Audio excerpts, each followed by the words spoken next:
Zelda Zone Zero. Let's do it. Okay, it's gonna be a gorgeous animation. Oh, Yijuan Shifu. Okay, so she's her master. Okay, so she's part of this Young Kui Summit. Senior Inho. This group. Brother. Oh, brother. Oh. It kind of looks like the proxy. Oh, wow. What a gorgeous looking character. I love her hair. Okay, interesting. Kind of going through... It's feeling very reminiscent. Like, very... She's going through memories. Memories. Oh. Oh photographs losing their color. Fading a little okay, I'm just gonna shut up. Day. I can't remember what I just said. Oh, that's sad. Maybe she is losing her home. Memories. That's so sad. Sometimes Oh, I she's so even cute, forget my own name. Oh man. Okay, this is gonna be tough. But I can't tell them. They definitely cannot find out. Wow. Oh, I was not expecting this to be so sad. I can't tell anyone. I can't tell anyone. It's like she doesn't want to burden them. The day we went to the movies, I write down everything that happens every day, just like before. Oh God. The early morning trainings, foraging, enjoying hot springs, picnicking. All the moments I spent with everyone. These are so important to They're her. so precious to me. Guys, this is not pre-watched, I swear. know. I promise. This is looking bad. Oh They'll my God. never come again. I swear this isn't pre-watched. Oh no. I forgot it's still Zenless Zone Zero. It's still a lot of depressing stuff at the end of the world. All thanks to the wielder of the Qingming sword! Is she? Oh, the Xingming sword. Okay. I've been protected my whole life. Is she? What is she? I thought she was a now fox at the beginning, I can but she finally looks more protect everyone too. like a horse.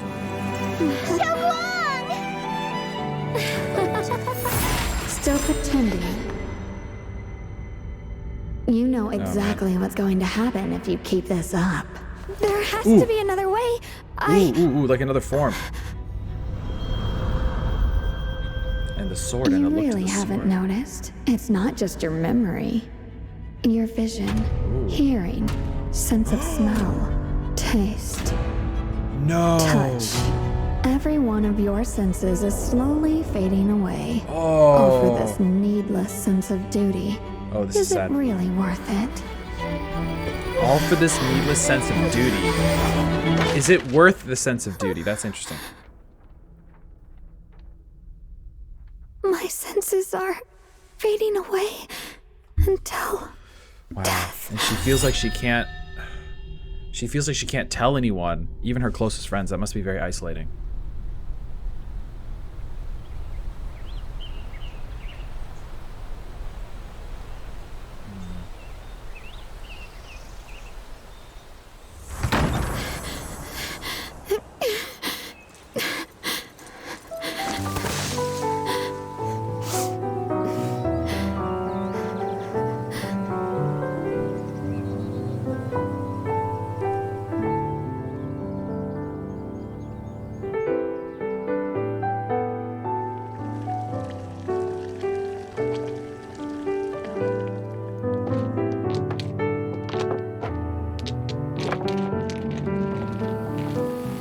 Not sure why the main character, they're called Proxy, right? I'm not sure why they're silhouetted like this, like they're ghost-like. I'm not sure.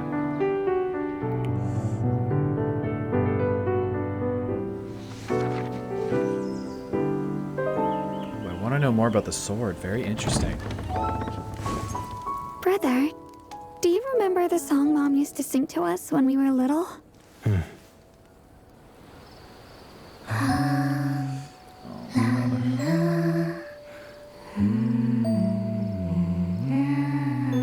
I'm already getting up. Getting way too emotional for this. Oh! Was not expecting this. Ooh,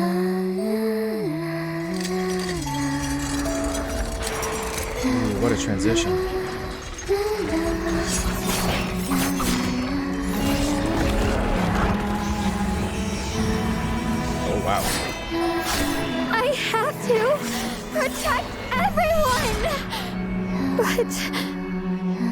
Who exactly is everyone? Right, she's struggling with her own sense of duty and belief. Wow! So familiar. Who are they?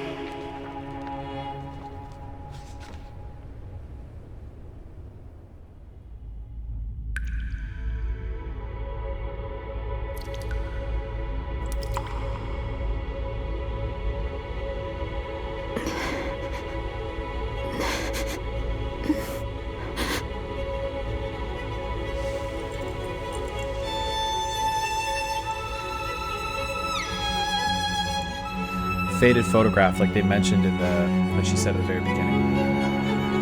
That is so sad. What an incredibly tough concept to deal with. I can't even imagine what that would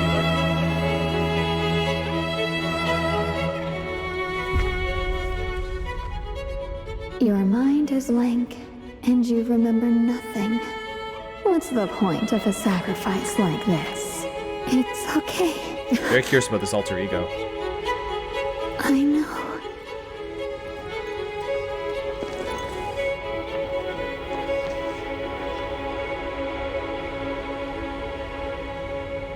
I've made it this far safe and sound, so there must be someone watching over me. Oh, Even baby if girl. I can't remember who they were or what they did for me. So I can still feel it in my heart, the happiness they left behind. maybe the main character, the proxy, is You silhouetted fool. because she doesn't remember them already. You're That's really just sad. lying to yourself because you lack the courage to defy your own fate. No, You lack the That's courage to not defy your own true. fate. I know that one day I'll forget everything. I won't see, hear, smell, taste, or even feel anymore. But I also know there are people I love. And I'm being loved by them. They protected me. And now it's my turn to protect them.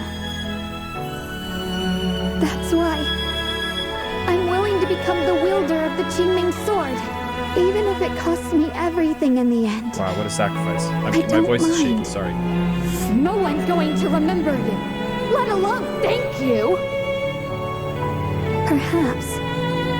But it doesn't matter to me. I love them. That's all there is to it.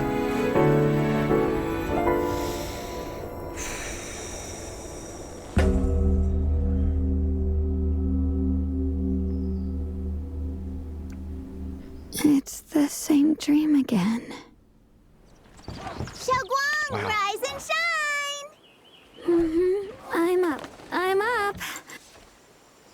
Yishun Shifil, always correct with her divinations. Senior Fufu loves meat more than anything. Senior Inu cooks the best meals. And brother, always so gentle and kind.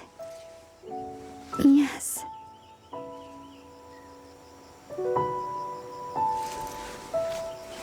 These are the people I want to protect. Oh, wow. The people who I love very, very dearly. Oh my god. Oh my god. What the hell was I was not expecting that.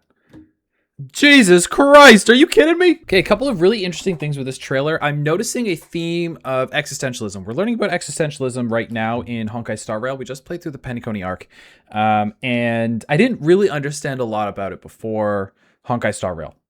But there's a character named Acheron who follows this path called spoilers, nihility. And she is the embodiment of this idea of if everything is pointless, right? If we're just going to lose everything, if everything's going to fall into oblivion eventually anyway, what's the point of it all? The character Acheron has found meaning in her own way, and she does share that with the other characters and helps them guide them to find their own meaning in their life as well. And it seems that this character has also done that. Also, I did read somewhere that her name is something about light or the dazzling light or shining light or something like that. So that's very interesting considering the trailer is also called If I Could Become Light. So basically what I gather from, what I'm gathering from this trailer is that there's character called Yi Shunguang. I apologize if I'm saying that wrong, but I think I'm saying it right. she is slowly losing her memories because of her burden of this sword. And the sword is not just a sword; it's obviously a larger set of responsibilities. It's all thanks to the wielder of the Qingming sword, right? And I guess the Qingming sword is maybe a powerful artifact that comes with great power, but also great responsibility, right? And it seems like that responsibility is to be a protector of people, right? People that cannot be protecting the weak. However, it does have a strong downside of use. It seems to drain or eat away at your memories, your feelings, and eventually will leave you as an empty husk. I think it's kind of like akin to death, right? In a sense, it's a lot of this trailer is kind of like tackling the fears of what is essentially death. If you can't feel, if you can't see, if you can't taste, if you can't remember anything, pretty similar to death. She obviously feels a strong responsibility to protect people because, as you see in this line here, she says, I've been protected my whole life, right? So she feels the need to give back that. I also thought this scene was very interesting when she meets her alter ego. Her alter ego has clearly resolved her traumas and her issues in a different way, by being like, well, what's the point? What are you being so sad about? So this character is almost like steeled herself in a way, and hardened herself against the reality. So in a way, this character is technically, I would say, being very realistic about it, but she's taken a very cold approach, and she's almost shut off her emotions in a way. I don't know who this character is, or if this is a different version of her. I'm assuming it's like a different version of her and not a different person entirely. They look obviously the exact same. And it really seems that her need to do her duty, her self-imposed duty, duty, not duty, is so strong that it overpowers her fear of whatever this sword is doing and going to do to her. I think that's really sad and really beautiful. So her sense of duty is so strong. Duty is so strong that all of this stuff is really sad, and she's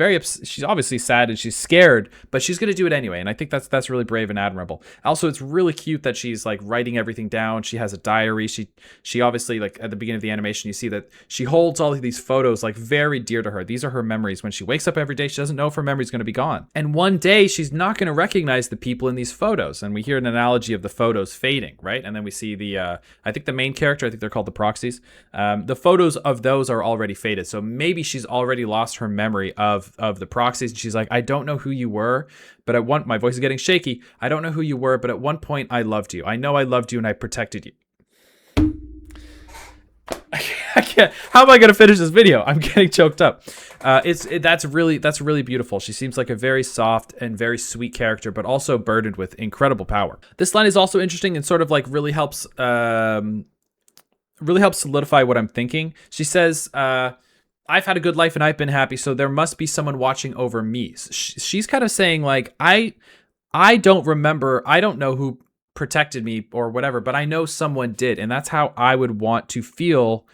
If I become weak and vulnerable, I know what I'm doing. Other people would want, these people that I love and care about would also want to feel safe and protected, like how I feel. I feel safe and protected as well. So I'm really just paying it forward in a way, in a more Western, paying it forward, a bit of a Western view. She says, what they did, I can still feel in my heart and the happiness that they left behind. So she's saying that even though the memories are gone, it seems that she believes that even though it's all technically going to be pointless for her, there is meaning in it, in the actual action itself, and that maybe she holds on to a little bit of a spark of hope that she can actually still feel these things that were left behind. Either it's held in her body physically somehow, or when she sees a scent, when she smells a scent, or she sees a certain view somewhere, she feels warm and happy and loved, and knows that in the past there was something that made her happy and feel loved. She doesn't know what it is anymore, and that's sad, but at least knowing that comforts her. Oh God. And then her past self, we have this big glow up, right? We have her big Sailor Moon moment. That's why I'm willing to become the wielder of the Qingming sword. She says, no one's going to remember you, let alone thank you. And I think this is her battling with her own self-doubt and her own traumas. This is a part of her this is kind of like the easy way out. This is how I see this. This character here is like the easy way out. It's easy after experiencing trauma to shut yourself off to the world, to make yourself cold and say, yeah, that's just what happens. Fuck it. But I think what's even harder is taking all of that and saying, you know what? It doesn't matter to me. I'm going to choose to believe anyway. I think that's really beautiful. When it comes down to it, I think Yi Xinguang's philosophy centers on, I guess I would say, the unrelenting pursuit of protecting others. You know, she's embracing immense personal sacrifice and yet still taking a very determined approach to her life despite an inevitable, untimely demise. Right? It's almost like she sees her own suffering as a necessary cost. I also think it's really important to point out that about her interactions with these, with like the trusts and bonds that she has with other people.